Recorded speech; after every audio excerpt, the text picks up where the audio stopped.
Hello good morning everyone. कैसे हैं आप सब दोस्तों। कल की वीडियो में हमने क्लास 10 साइंस थर्ड चैप्टर धातु और अधातु के बारे में आपको इंट्रोडक्शन दिया था, जिसमें हमने आपको धातु और अधातु की परिभाषा और धातु के कुछ मुख्य अभिलक्षणों का वर्णन किया था। आइए आज हम इस चैप्टर का नया टॉपिक लेकर आए हैं। निम्नलिखित पदों को परिभाषित कीजिए। नंबर फर्स्ट, खनिज। खनिज किसे कहते हैं दोस्तों? आपने पहले भी पढ़ा होगा कि खनिज वो भौतिक पदार्थ होते हैं जो खादानों या खानों से खोद कर निकाले जाते हैं। खनिज ऐसे भौतिक पदार्थ हैं जो खान या खादानों से खोद कर निकाले जाते हैं। कुछ उपयोगी खनिज पदार्थों के नाम जैसे लोहा, अभ्रक, कोयला, बॉक्साइड, नमक, जस्ता, चीनी, पत्थर इत्यादि। दोस्तों, हमने आपको डायग्राम के माध्यम से भी दिखाया है कि खनिजों को खादान से इन विभिन्न रूपों में प्राप्त किया जाता है। विभिन्न रूपों में खादानों से प्राप्त करने वाले पदार्थ ही खनिज कहलाते हैं। सेकंड टॉपिक है हमारा अयस्क। वे खनिज पदार्थ जिनमें धातुएं सस्ती और आसानी से प्राप्त की जाती है। खनिज पदार्थों का ऐसा रूप जिनसे धातुएं आसानी से प्राप्त की जाती है अयस्क कहलाते हैं। अतः सभी अयस्क खनिज होते हैं, परंतु सभी खनिज अयस्क नहीं होते।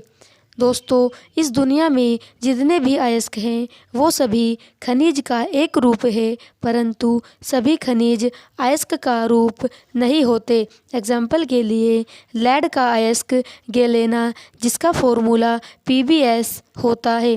दोस्तों, डायग्राम में हमने आपको गैलेना का चित्रण किया है कि ये गैलेना का डायग्राम है और ये खान से अयस्क के रूप में इस प्रकार प्राप्त किया जाता है। नेक्स्ट टॉपिक, गैंग या फिर अशुद्धि या फिर धातुमल। पृथ्वी से प्राप्त खनिज अयस्कों में मिट्टी, रेत आदि कई अशुद्धियाँ होती है जिन्हें गैंग कहते हैं। दोस्तों, जब हम खादानों से खनिज प्राप्त करते हैं तो उनसे शुद्ध धातुओं का निस्तापन करने के लिए या शुद्ध धातु प्राप्त करने के लिए कुछ अशुद्धियों को भी दूर करना होता है। जो अशुद्धियाँ दूर की जाती हैं वह अशुद्धि गैंग या अधात्री कहलाती है। नेक्स्ट क्वेश्चन, मिश्र धातु किसे कहते हैं? इसके दो लाभ बताइए। दो या दो से अधिक धातुओं का समांगी मिश्रण मिश्र धातु कहलाता है। जब हम दो या दो से अधिक धातुओं को आपस में मिक्स करते हैं और वो उनका समांगी मिश्रण बन जाता है, समांगी मीन्स मिलने के बाद उन्हें अलग ना कर सके, तो ऐसे मिश्रण को समांगी मिश्रण कहते हैं और ऐसी धातुओं को मिश्र धातु कहते हैं। एग्जाम्पल के लिए जैसे सिल्वर में स्टील के सिक्कों को मिलाया जाता है, वह भी मिश्र धातु का एक उदाहरण है। जैसे सोने में कुछ मात्रा में पीतल को मिलाया जाता है, वह भी मिश्र धातु का उदाहरण है। मिश्र धातु के लाभ जहाज, पुलों व वाहनों के निर्माण में, बर्तन के निर्माण में आदि। नेक्स्ट टॉपिक है खनिज और अयस्क में अंतर। फर्स्ट पॉइंट, भूपट्टी में प्राकृतिक रूप से पाए जाने वाले पदार्थों या यौगिकों को खनिज कहते हैं। जो पदार्थ भूमि पर प्राकृतिक रूप से पाए जाते हैं वे खनिज कहलाते हैं, तथा वे खनिज जिनसे धातुओं को आसानी और कम खर्चे से प्राप्त किया जाता है अयस्क कहलाते हैं। सभी खनिज धातु की प्रतिशत मात्रा एक समान नहीं होती।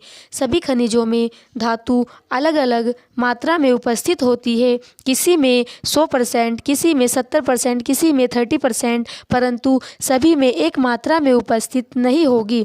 सभी अयस्कों में धातु की प्रतिशत मात्रा पर्याप्त होती है।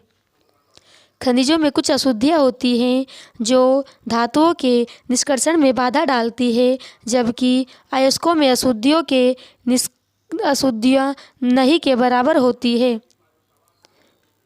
फोर्थ पॉइंट, सभी खनिजों में धातुओं का निष्कर्षण नहीं किया जाता, परंतु सभी अयस्कों से धातु का निष्कर्षण किया जाता है। सभी खनिज अयस्क नहीं होते, परंतु सभी अयस्क खनिज होते हैं। हमारा नेक्स्ट टॉपिक है धात्विकी, धातु कर्म या धातु का पृथक्करण।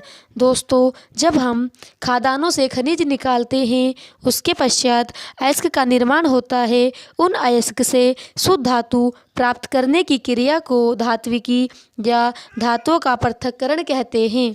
धातुओं को उनके अयस्कों से स्वतंत्र और शुद्ध अवस्था में प्राप्त करने की प्रक्रिया धातु कर्मीय या धातुओं का निष्कर्षण कहते हैं तथा इस प्रक्रिया में होने वाली अभिक्रिया धातु कर्म कहलाती है।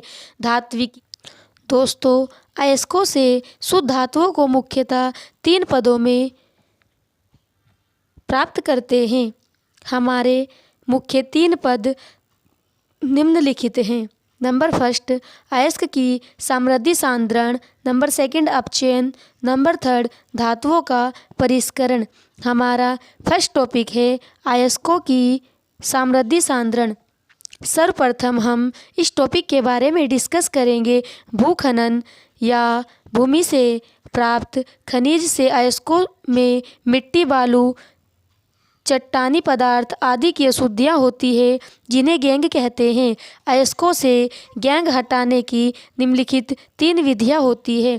दोस्तों, अयस्क की समृद्धि सांद्रण का मतलब है कि जब हम भूपट्टी या भूखनन या खनिज से अयस्कों को अलग करके अयस्कों से धातु प्राप्त करते हैं तो उनमें मिट्टी, बालू, चट्टान और अन्य अशुद्धियाँ होती है, जिन्हें गैंग कहते हैं।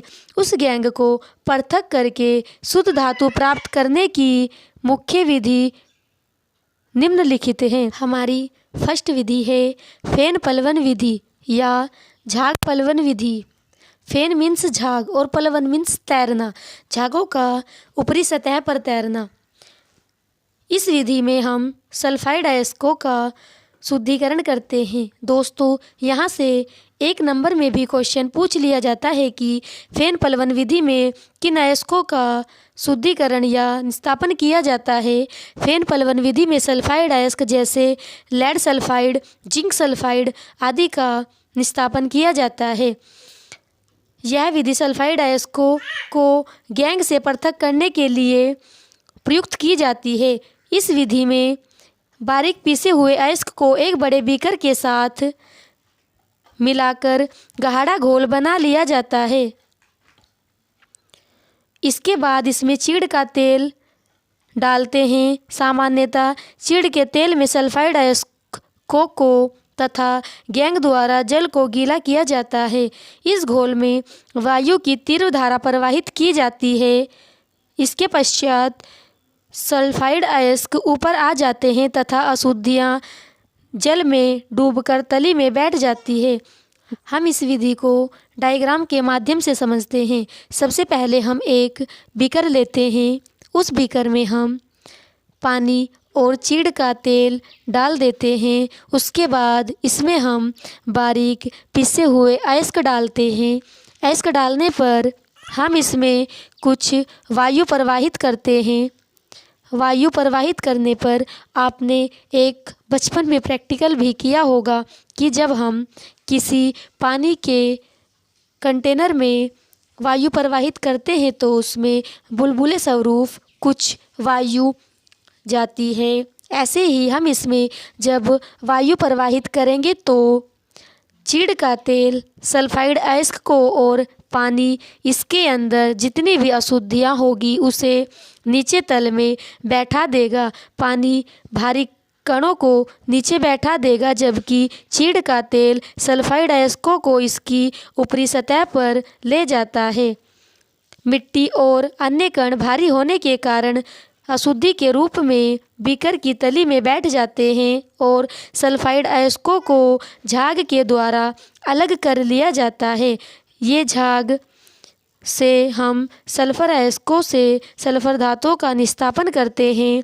इसलिए झाग उत्पन्न होने के कारण यह विधि झाग पलवन या फेन पलवन विधि कहलाती है। दोस्तों, ये हमारा क्लास 10 थर्ड चैप्टर का सेकंड पार्ट था, जिसमें हमने आपको कुछ इम्पोर्टेंट टॉपिक के बारे में बताया है। इसका नेक्स्ट पार्ट हम नेक्स्ट वीडियो में लेकर आएंगे। तब तक के लिए धन्यवाद।